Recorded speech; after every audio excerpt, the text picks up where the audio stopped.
Hi there everyone, today I have an updated bookcase tour for you lot, and this is going to be a June 2012 one. Yesterday I actually rearranged my bookcases. I tried to make them a bit more creative and I just really wanted a change, to be honest, so I thought today I may as well just film an updated bookcase tour for you lot. Like my last one, this is probably going to be in two parts, but in this one I'm not actually going to narrate over pictures. With my sister's new camera I'm going to actually be able to use a huge tripod and basically use that to film with, and I think it'll look a bit nicer as well, so hopefully you're all going to enjoy this video. You know, I love doing bookcase tours. I know a lot of people enjoy watching them as well. I think on my first part of my last one, currently I have over 800 views, and that is insane. That is way more than any other video that I actually have up. So it's obviously showing that they're very popular, people want them, and they are in demand. So I thought that even though it was just 2 months ago since I did my last one, let's just do another, and I hope you all enjoy it. So this first shelf is actually quite miscellaneous. There's all shapes and sizes of books on there, but basically they're all really good books anyway, so don't be put off. Let's look a little bit closer into the first few, which are on a pile. So the first book is Black Beauty by Sue Well, and I read that this year actually. I read it on my Kindle though. I haven't read it in this paperback form this year. I have read it in the past in this paperback form, which is why it's quite old and battered. I read it on my Kindle because I got it new and I just wanted to sort of reread a book on there. Then I have The Portal by Andrew Norris. Really enjoyed that. Read that a few years ago. Then The Hunger Games Tribute Guide by Scholastic Press, and The World of the Hunger Games again by Scholastic Press. Very good books. I absolutely love the Hunger Games guides. I think they're fabulous, really. I just think they're so informative and exciting to read. They're very quick reads, and they're very short books, but they're very good nevertheless. Then Will Grayson by John Green and David Levithan. I really do want to read this soon. I've heard so many good things about John Green as a writer and David Levithan as well, so I'm sure I'm missing out on so much. I really have to read some of his books soon. Then The Hunger Games Companion by Louis H. Gresh. I haven't actually read this guide yet, or companion as it's called, but I'm definitely going to read it this summer because I love everything Hunger Games related. I just think The Hunger Games is fabulous. It is just perfect, really. I just love it, so I definitely have to read them soon. Then I have The Caribbean by the National Geographic Traveller. I must actually read this as soon as possible. I'm actually going to the Caribbean this year for my holidays, so the reason why I have this book is to basically learn more about the culture and the country as general. Then Divergent by Veronica Roth. I read this as the first book of this year, and it started off the year so well reading-wise. I mean, it was just amazing. I loved it. I thought it was a great dystopia, and basically it's a book that I would recommend to everyone because I think there's something in there for everyone. And then we have The Fault in Our Stars by John Green, and I also definitely want to read this year. I really want to read it very soon, actually. I'm probably going to read this before Will Grayson because I think this one does have a higher praise. More people really enjoy it. Apparently it's a very sad story and it's very emotional. I definitely want to read something like that. I haven't read something really sad in a long time, so I think that'll be a really good one to get stuck in with. Then I have The Complete Chronicles of Narnia by C.S. Lewis. I read that quite a while ago actually, but I really enjoyed that. I just thought it was fabulous. I mean, it's got every single book in there just as one big book, and it's enormous, but it's great. Then at the bottom we have The Power of Six by Pittacus Law, and unfortunately this is a book that I have to say something negative about. I generally don't say negative things about books, but I was very disappointed when I read this one, so I wouldn't necessarily recommend this one. So right there's a little tiny book. I've actually just piled some books in the little corners where I could just get them, and basically I just wanted to fill all the gaps in. So there's one on knots, which I don't know why on earth I have, but I just do. Haven't read it, really don't care about reading it, but I just put it there anyway. Then I have The Lord of the Flies by William Golding, and I actually do want to read this one. It's not one that's really standing out to me to read as soon as possible, but I definitely want to read it at some time. The idea and concept of it does sound very interesting and exciting. Then I have Death Note Black Edition Volume 1, and this is by Takeshi Obata. Basically the bind-ups combine the volumes in twos, so this is obviously Volume 1 and 2. It sort of means that there's less editions to collect, even though you get the same content as if you bought, I think it's all 12, I think there's either 12 or 13, I think there's 12. You'd be buying 6 bind-ups rather than 12 individual books, and I think because mangas are very expensive for what they are, it's definitely good to get them in bind-ups, which is also why I have Bleach bind-ups right next to them. Bleach Volumes 1 to 6 by Teak Kubo. They're amazing, and I've read them all and just loved them. I have to buy more soon. I'm just kind of running out of money at the moment. I bought my Kindle and everything this year and some other books, and I just don't have enough money to buy any more right now, unfortunately, but definitely I will as soon as I can. Then I have some Redwall books by Brian Jakes. I have Redwall, Matamio, The Bellmaker, Martin the Warrior, The Long Patrol, and The Outcast of Redwall, and they're absolutely amazing books. I've read a handful of them. I haven't read them all yet. I definitely want to read more in the future though, because I really enjoyed the ones I did read. You know, I'll just work with them maybe throughout the next year or so, maybe try and finish the ones I do have. There are more of them, but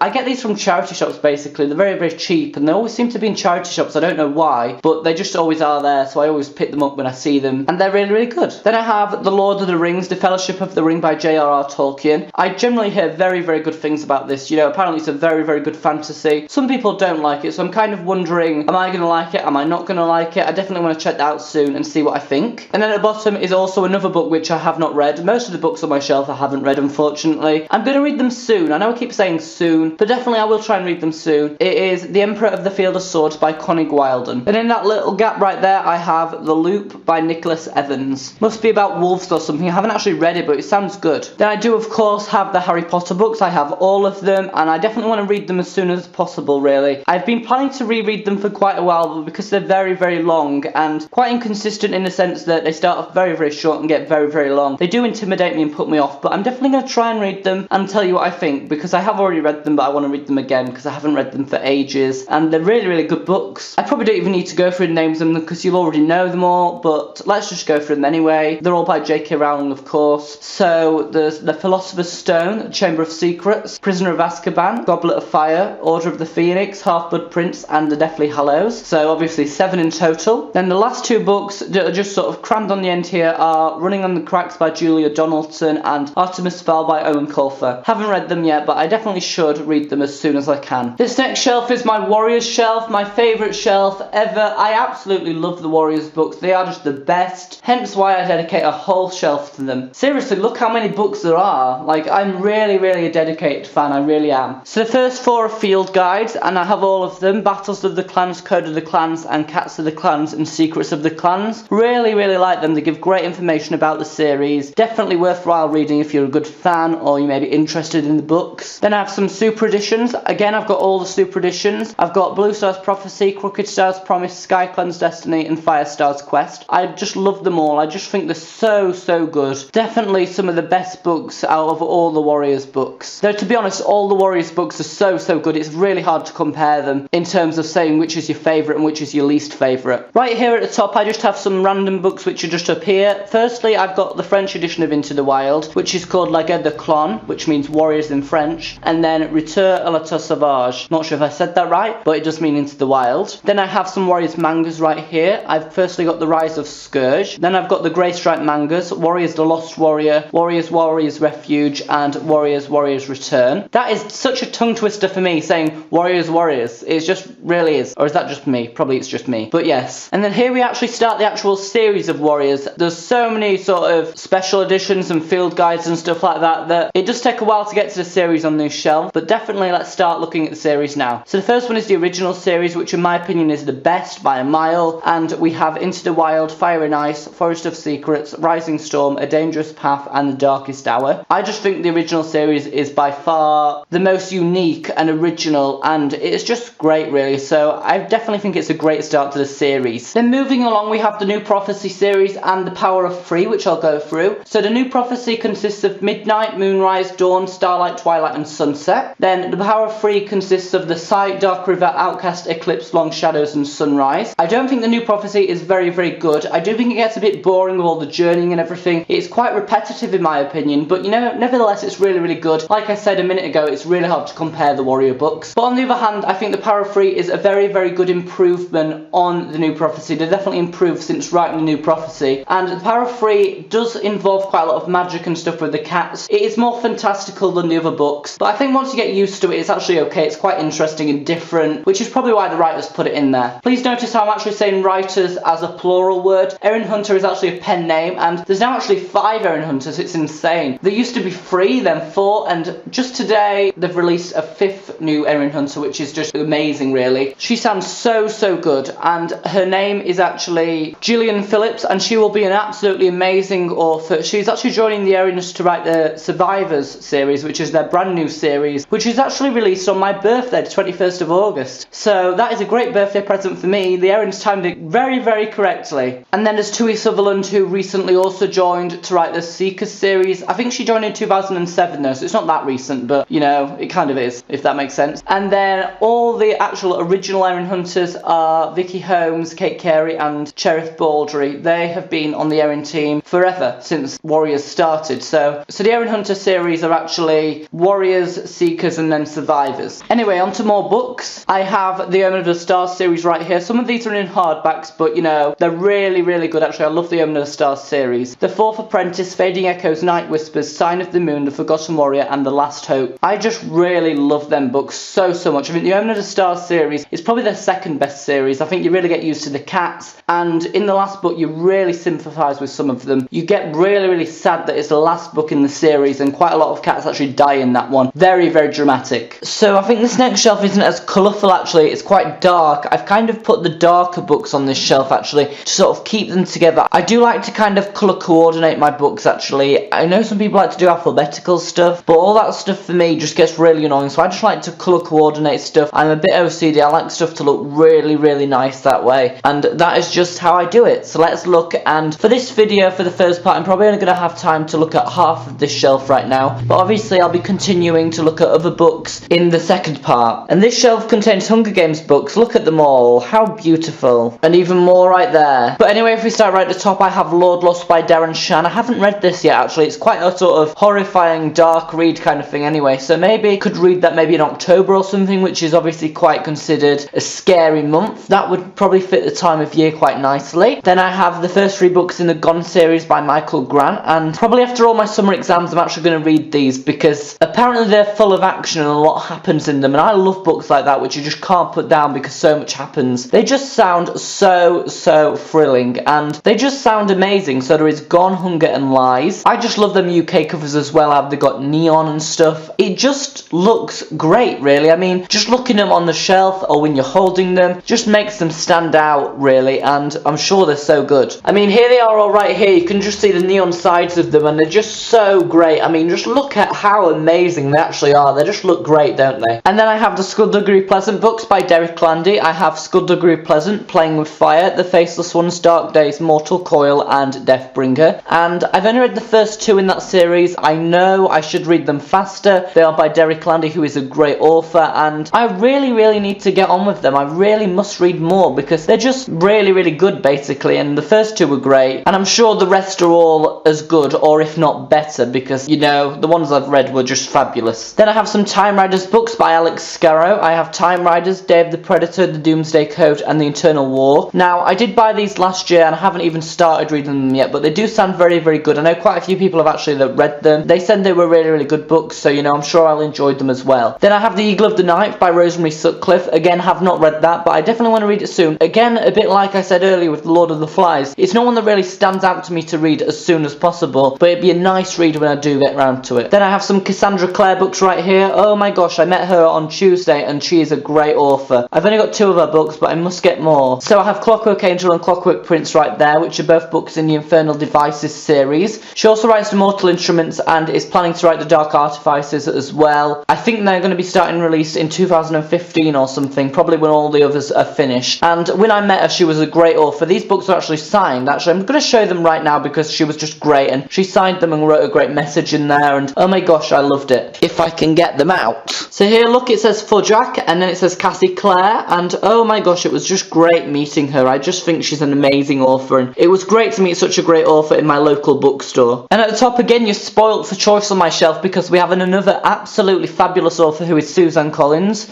writer of The Hunger Games, and I love The Hunger Games so much. And as you can see, when I'm very excited, I like to go in and out of the lenses because it's just cool to do that, you know, it is for me anyway. And I have various covers of The Hunger Games. I just pick up all the new ones I see wherever I can because I'm just trying to be such a huge fan, which I hopefully am, because I love it so much. I think the books are fabulous and fantastic, and the film is exactly the same. So we have The Hunger Games again, and then Catching Fire and Mockingjay. Unfortunately, I feel that the books get progressively worse, which is kind of a bad thing to say, but it is kind of true for me. I don't think Mockingjay is very good. Catching Fire is okay, and The Hunger Games, the first book, is just one of the best books ever, but then because they do get kind of worse, it's not the best that it could potentially be. It could have been better by Suzanne Collins. I think the second 2 books were rushed, I think. Definitely Mockingjay was very rushed for me, and it kind of took away the enjoyment because I loved the first one so much, and then it kind of just got worse, so that's just how it is. I'll be going through that second section of the shelf, which you can see right now, just in my second part, so don't forget to watch part 2. That is going to be everything for this one. Hope you enjoyed that shelf and all the rest as well. So that was part 1 of my updated bookcase tour for June 2012. I hope you all enjoyed it. It was definitely so much fun to do. I just love doing bookcase tours. See you all in part 2.